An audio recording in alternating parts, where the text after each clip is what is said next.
Assalamualaikum warahmatullahi wabarakatuh. Apa khabar semua murid-murid? Alhamdulillah kita teruskan lagi PDPR online kita dalam tajuk yang sama, iaitu tajuk solat.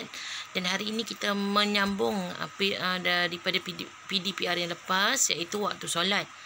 Yang lepas kita dah belajar tentang zuhur dan asar. Kamu pun dah buat aktiviti dan tugasan yang saya buat.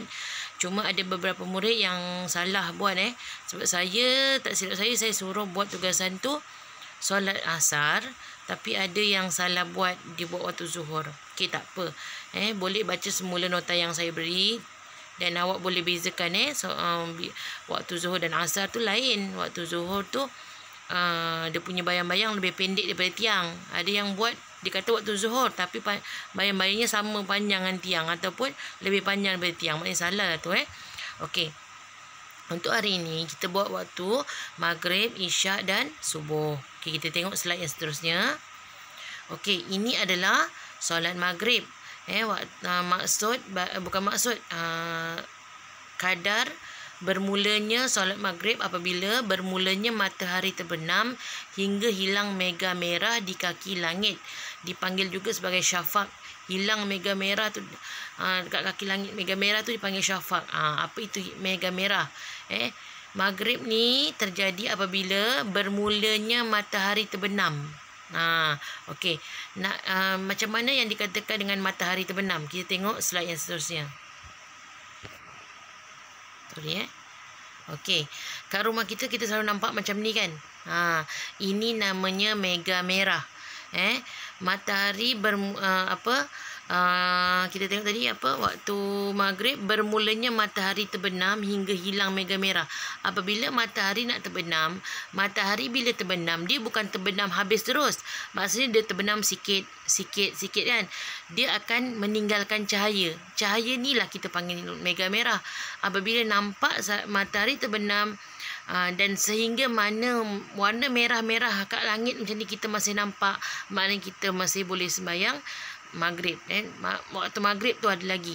Okay, kita tengok slide yang seterusnya.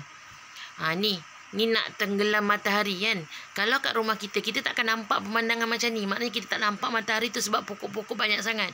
Tapi kalau kita berada di tepi laut ataupun di tempat yang lapang atau di atas gunung, di atas bukit atau tempat yang mana senang kita nampak, kita akan boleh lihat matahari kalau nak masuk, nak hilang, nak masuklah, nak beredar, dia bukannya zoom masuk laju, dia akan tenggelam sedikit demi sedikit.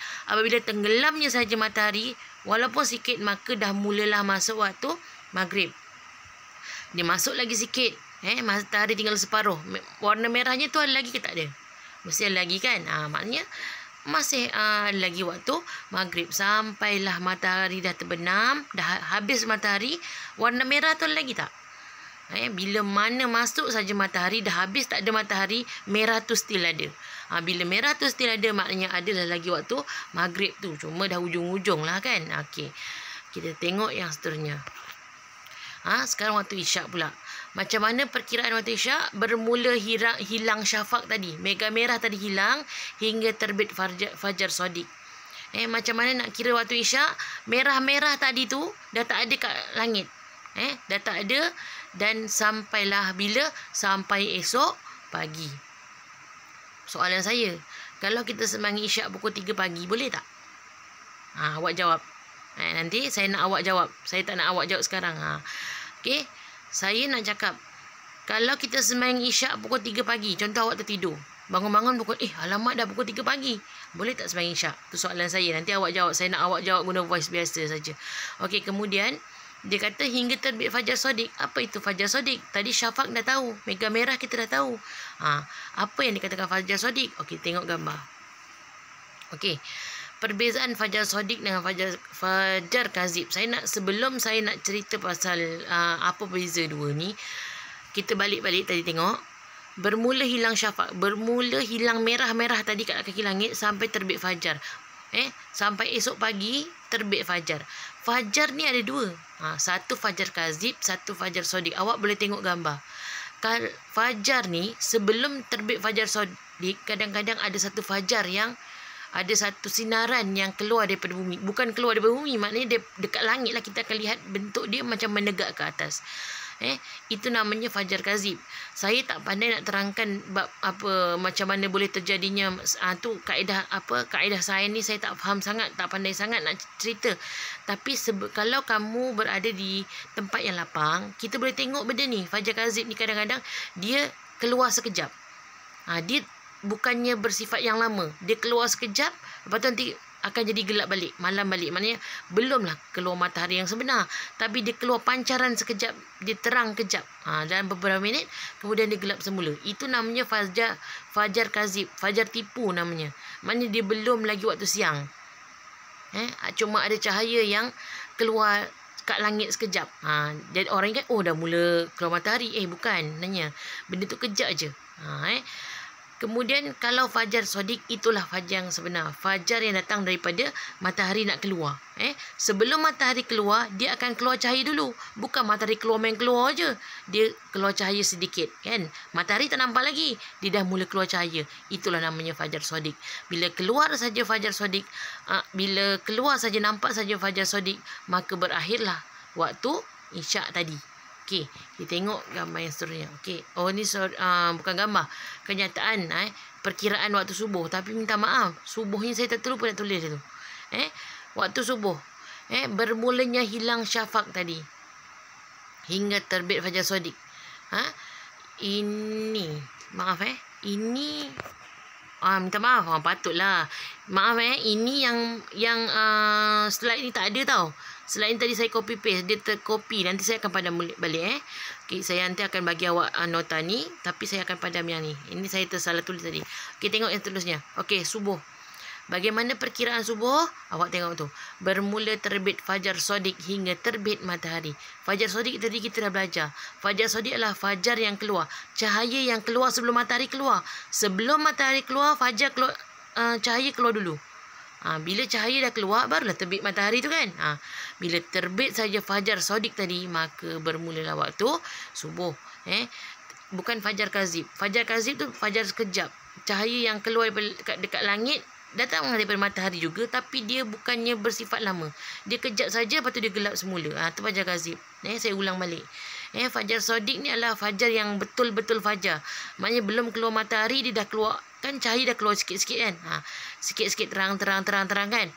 Ni cahayanya keluar dulu. Itu namanya fajar sodik. Keluar saja fajar sodik, mana bermulalah waktu subuh sehingga terbit matahari. Terbit matahari kat rumah kita pun kadang kita tak nampak. Sebab apa? Pokok-pokok banyak, kita tak nampak. Lagipun kalau kita tengok, mata kita sakit. Sebab mungkin yelah direct tengok matahari kan. Tapi kalau awak pergi laut kan, sekali-sekala pergilah camping, ajak family, tidur kat tepi laut, tengok macam mana matahari terbit. Saya tunjuk. Kalau sekarang ni terbit matahari pukul berapa, awak boleh google saja. Ni saya contoh saya tulis terbit matahari 7:22. 7:22 tu dah siang tau. Maknanya pukul 7 tu masih ada subuh lagi tak? Ada, tapi dah hujung-hujung. Awak boleh google. Kalau ada kemudahan, kalau tak ada kemudahan, tengok sini. Nampak dia nak keluar. Matahari nak keluar, bukan matahari keluar terus keluar. Maknanya cahaya dah keluar dulu, barulah nampak sikit macam ni. Bila dah keluar gambar macam ni, bila dah keluar matahari dah keluar sikit macam ni, maka berakhirlah waktu subuh.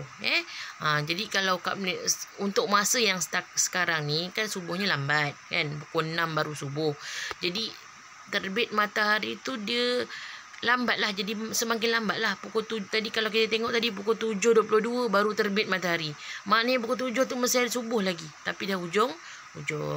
Okey, maka berakhirlah kelas kita hari ini tentang waktu solat maghrib, isyak dan subuh.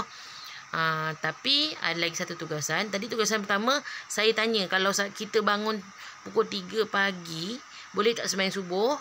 Terus awak jawab direct, on the spot jawab terus. Yang kedua, tugasan saya akan berikan nanti di dalam WhatsApp.